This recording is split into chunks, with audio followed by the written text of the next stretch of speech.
Welcome to our chapter on ATP, photosynthesis, and respiration. All of these processes are designed to eventually provide energy. So let's define what energy is. In the most basic definition, energy is simply the ability to do work. So cells use energy to do biological work, for example, moving muscles, pumping blood, active transport of waste from the cell, like we discussed in the last chapter. All of those require energy. So as you know, all energy on the earth originally comes from the sun. The sun provides us with the energy to produce food, and the plants convert that energy from the sun into sugars, which animals then eat and use. Food must then be broken down into small molecules that enter your bloodstream. So the sugars themselves have to be broken down a little bit further to enter the blood and then be moved around to the appropriate cells where they can be used for energy.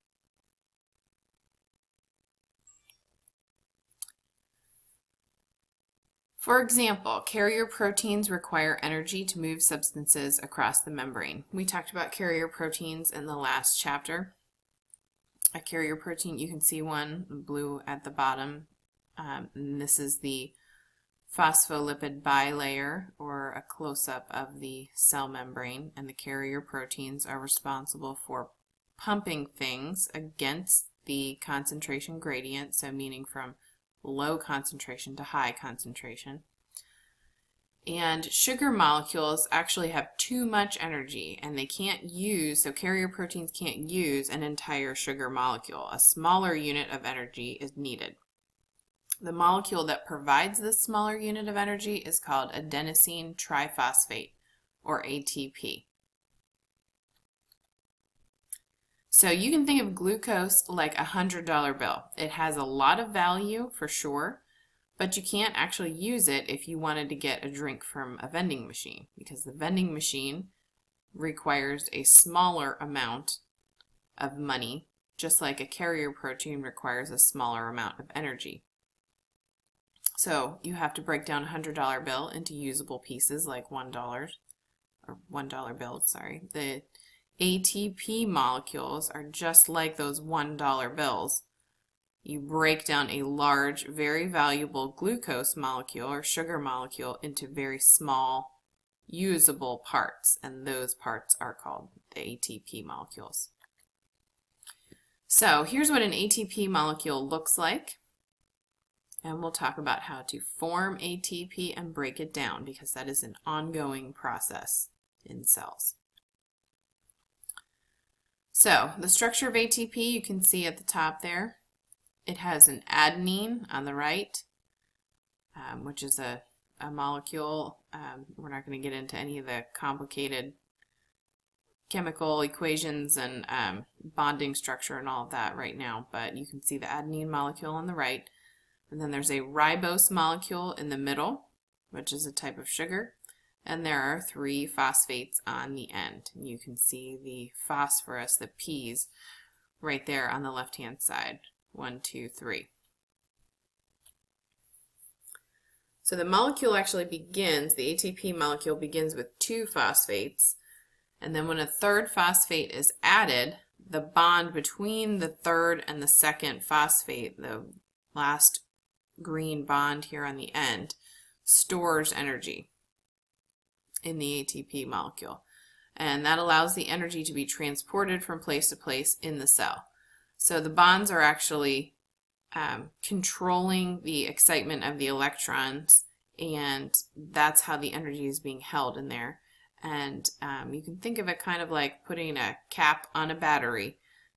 You are, even though we don't actually cap a battery, what you're doing is in a battery storing energy and being able to transport it from place to place. So that's what an ATP molecule does. When the molecule only has 2 phosphates, it's known as adenosine diphosphate, or ADP. because di means 2, tri means 3. Those should be easy to remember. When the third phosphate is added, energy is stored. We just talked about that. When the third phosphate is removed, energy is released. So there's a constant process, as I said, a constant cycle of storing energy in ATP and then releasing it to create ADP. So we start with an ATP molecule, energy is released, and then ADP and a separate phosphate, we call it an independent phosphate, is created. And then when you combine those again, we store energy in ATP, and then it can be released when you separate them again in an ongoing cycle. So some of the things that cells use ATP for, I mentioned a couple of them at the beginning, but they maintain homeostasis, which is the pumping of wastes out and the pumping of food molecules in, and maintaining that balance that the cell needs. Other uses include movement, warmth, and light. Some organisms can produce light.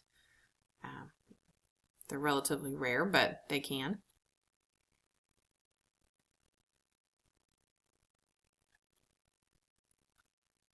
Okay, so we're going to talk about the process for making energy.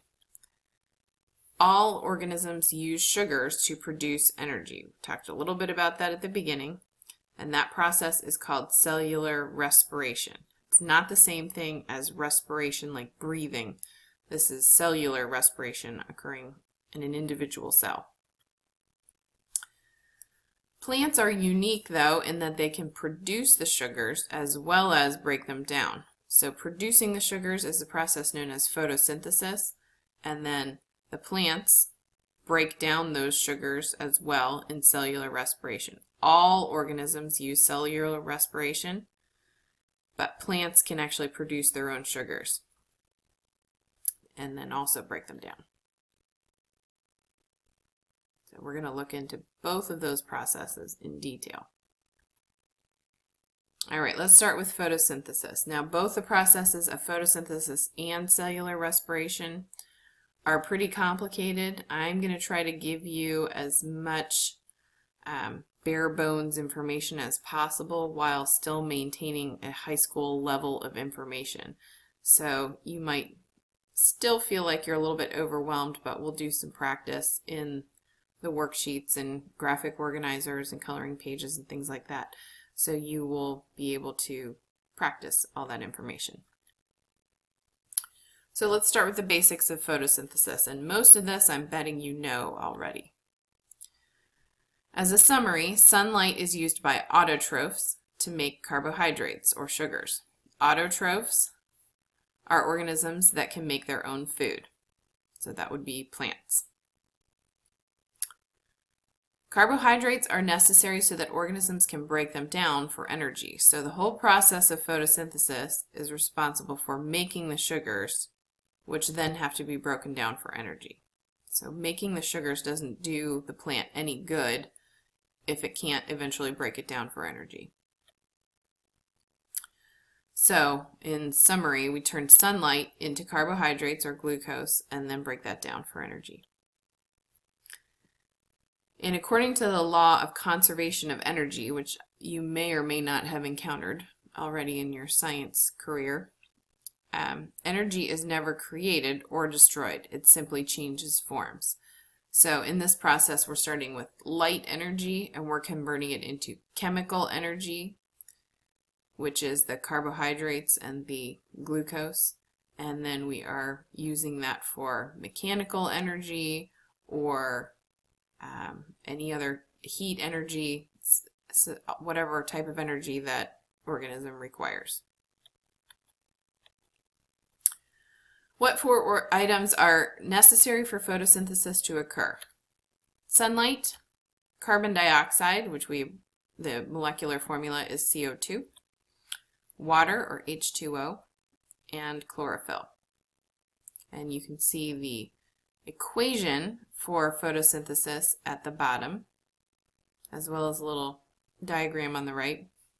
So the sunlight comes in, Carbon dioxide goes into the leaf, water comes in through the roots usually, but sometimes through the leaves also, and then oxygen ends up being removed. And the overall equation is 6 carbon dioxide molecules plus 6 water molecules plus light and chlorophyll gives you sugar, which is C6H12O6, that's a glucose molecule, and 6 oxygen gas molecules, or O2. So let's take a look at our first ingredient, or first item, and that is sunlight. What colors make up white light or sunlight? And again, this might be information that you've already encountered, but it's important for understanding the process of photosynthesis, so we're going to review it quickly. You've probably learned about Roy G. Biv, red, orange, yellow, green, blue, indigo, and violet, the colors of the rainbow, and all of those colors work together, are combined to create white light. So objects appear colored because they reflect that color to your eye. All the other colors in the rainbow are absorbed. So when you look at someone's yellow shirt, yellow light is being reflected to your eye, and then red and orange and green and blue and indigo and violet are all being absorbed by that shirt.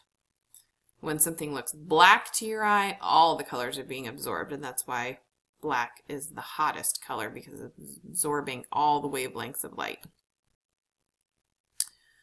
And it's also why white shirts are cool, because they are reflecting all the colors. Black shirts, as I mentioned, are hot. They absorb all the colors.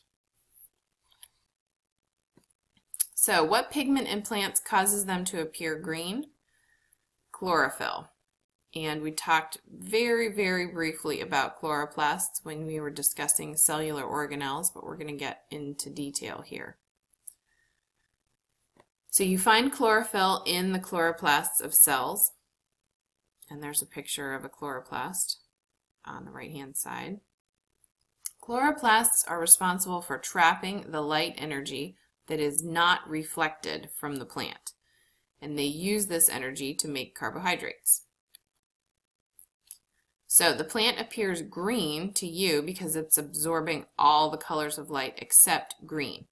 The green light is reflected back to your eye. So as you can see on the right here, the sunlight is providing all the colors of the rainbow, and then that leaf is absorbing all the colors except green.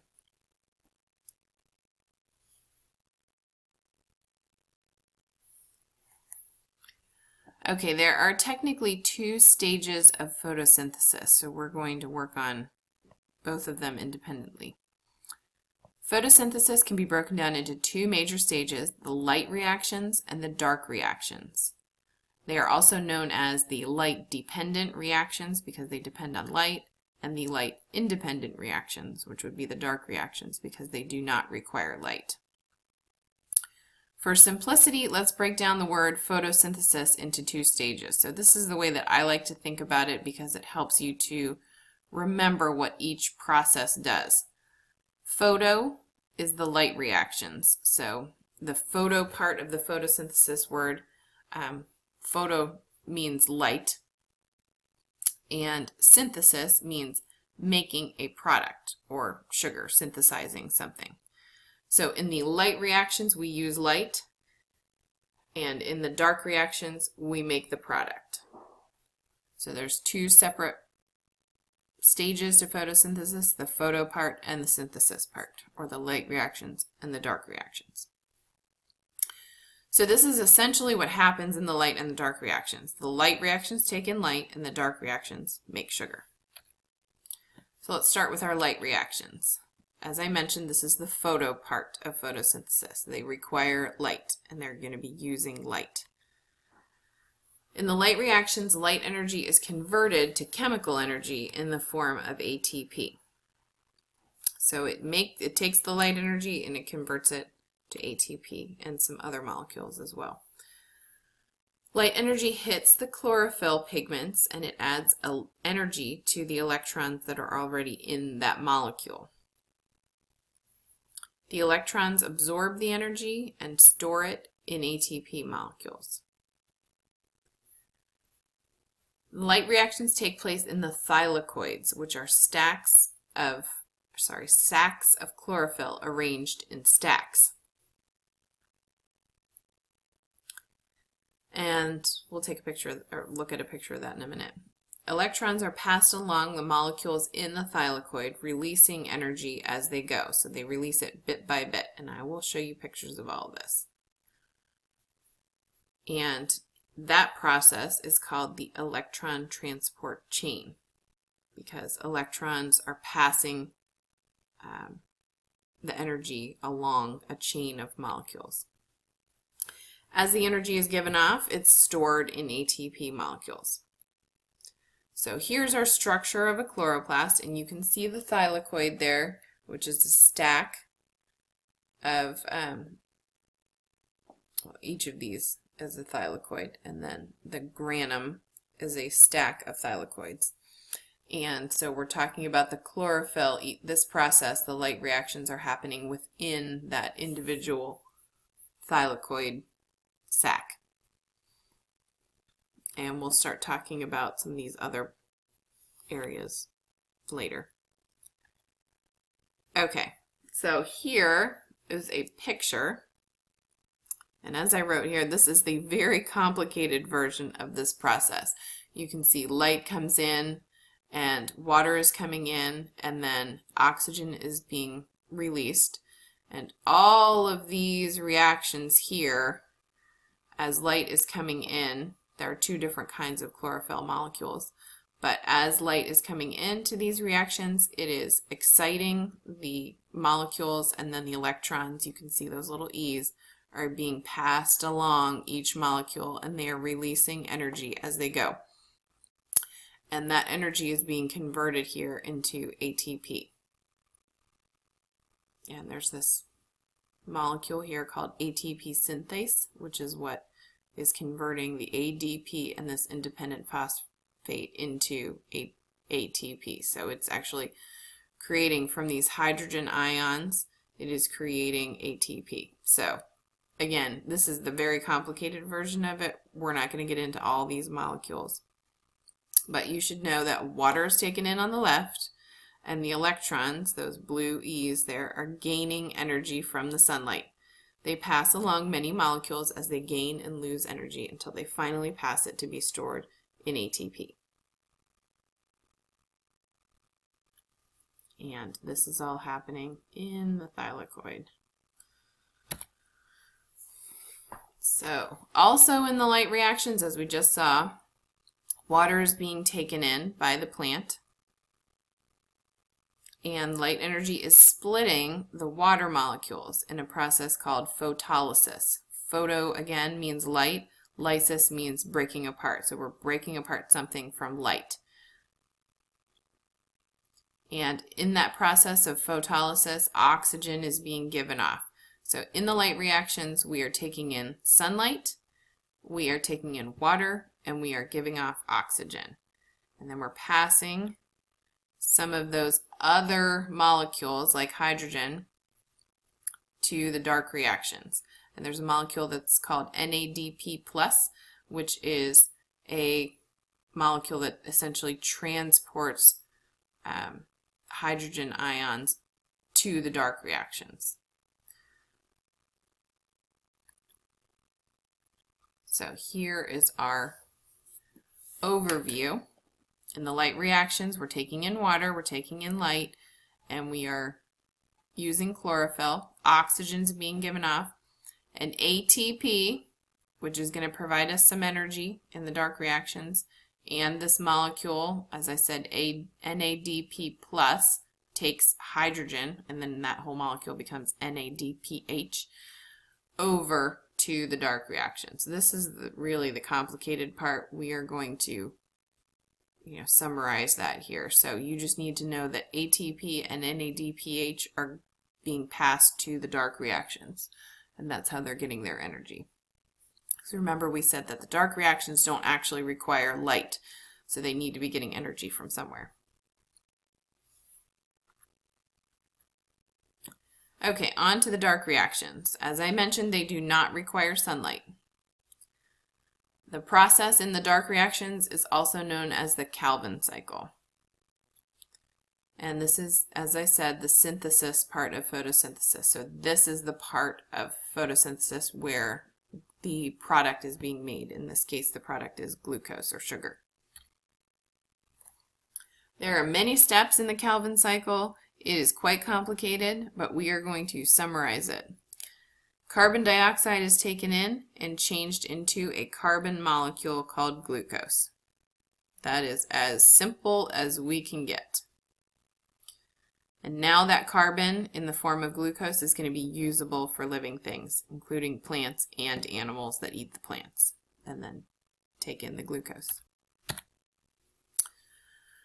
Okay, so the Calvin cycle takes place in the stroma of the chloroplast. Within the carbon dioxide, with the carbon dioxide, the ATP and hydrogen from the light reactions is added to the Calvin cycle. So we mentioned that the ATP and the hydrogen are coming from the light reactions, and we're going to add carbon dioxide to that. All of those things enter the Calvin cycle. And then through the process of several reactions, there's a reason that it's called a cycle, it's because it's an ongoing process of reactions. These reactants are turned into the product of simple sugars for the plant. Okay, that's how most plants use the process of photosynthesis. There are some organisms, some autotrophs, that can make their own food without light. Some bacteria can capture energy without using sunlight. They use inorganic compounds. Remember, we talked about organic and inorganic compounds earlier in the course. Organic compounds have carbon in them and are found in living things. Inorganic compounds do not have carbon in them. And this process of using inorganic compounds to produce their own food is called chemosynthesis. They're using chemicals, essentially, to produce something. These types of bacteria often live in areas without oxygen, and sometimes oxygen can even be poisonous to them. These bacteria are often used to break down sewage because they are using compounds in the sewage to produce their own food and therefore cleaning as well the septic waste and sewage water. And there's a picture. Sorry.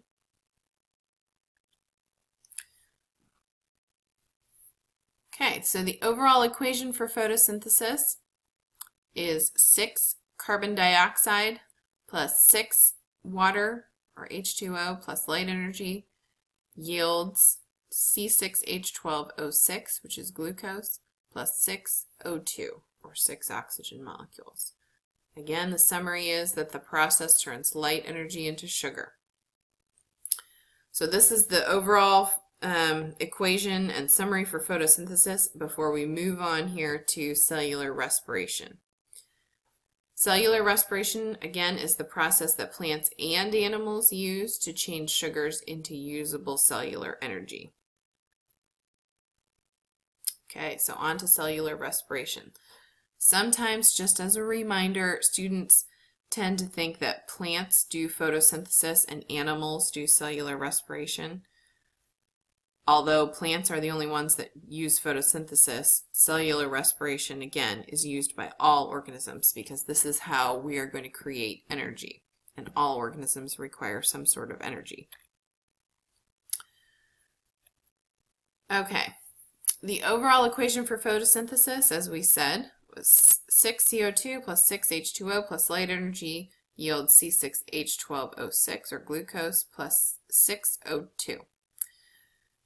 In contrast, the overall equation for cellular respiration, which we're going to talk about here, is C6H12O6 plus 6O2 plus yields 6 CO2 plus 6 H2O plus energy.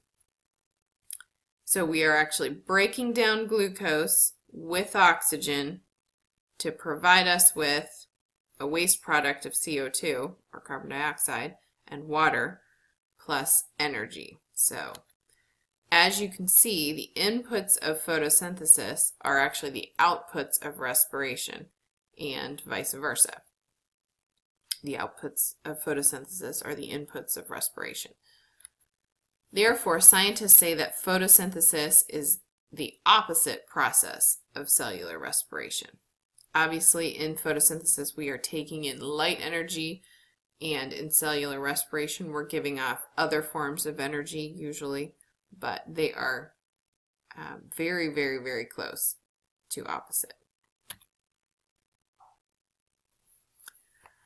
Okay, the location of cellular respiration is in the mitochondria of the cell. Remember, we said that the mitochondria is the powerhouse of the cell when we were talking about organelles, and that's because it produces energy. This is where energy is created. And again, as a reminder, the mitochondria is a very complicated organelle. On the inside of it has all this folded membrane here, which will come into play because each of those folds provides a lot of surface area for all the reactions that we're going to be talking about in the next couple of slides. Cellular respiration always begins with the process of glycolysis. And as we mentioned before, lysis, just like in photolysis, was the breaking down of water using light. Glycolysis is the breaking down of glucose. So lysis to break something down, glyco here, breaking down glucose. So in glycolysis, glucose is broken down into two molecules of pyruvic acid, hydrogen ions, and electrons. And again, this is going to get real complicated very, very quickly, but I'm just going to give you the basics here. Two molecules of ATP are used for this process of breaking down glucose into pyruvic acid, but 4 molecules of ATP are made. So we say that the net product or the profit of glycolysis is 2 ATP. 2 are going in, 4 are coming out. So we're saying we're profiting by about 2 ATP, And that's what the process looks like. You can see the glucose is being broken down, just to give you a visual.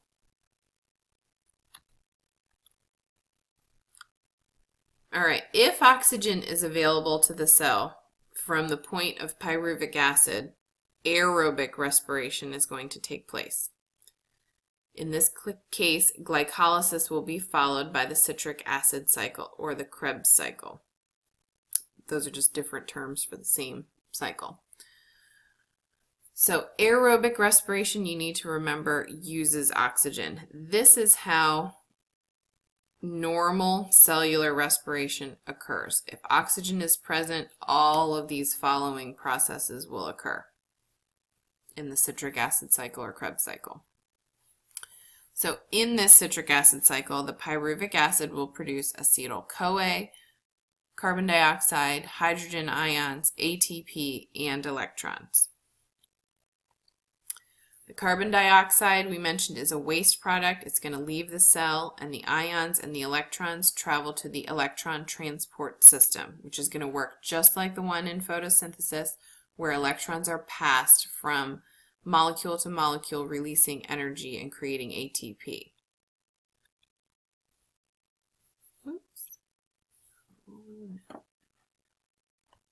Okay, sorry, I'm back to my slide. So this is our overview of aerobic cellular respiration. So if oxygen is available, the aerobic process will continue. So we take in glucose, go through the process of glycolysis, producing ATP and this NADH again, and 2-pyruvate or pyruvic acid. Okay, carbon dioxide is released. Acetyl-CoA is the next molecule to be produced, and then that enters the Krebs cycle or citric acid cycle.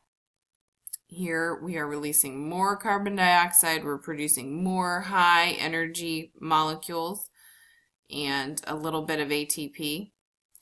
And then we're going to get down, all of these molecules that are being produced here are very high energy, and they are going to come down into the electron transport chain.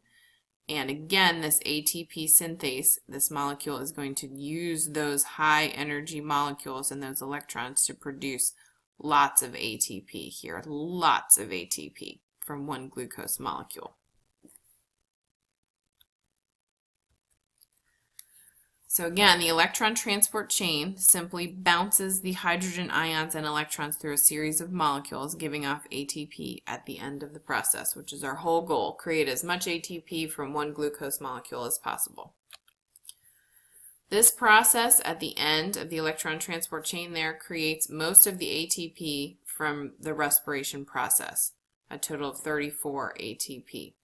If we include the 2 ATP that were created in glycolysis and the electron transport and the citric acid cycle, we have a total of 36 ATP that are created from one glucose molecule. But as I mentioned, the process of cellular respiration depends on the presence of oxygen. So if we start with glycolysis, because remember we said a glucose molecule always starts breaking down by the process of glycolysis. If oxygen is available, it will move on to the Krebs cycle. That's aerobic respiration. And that makes 36 ATP.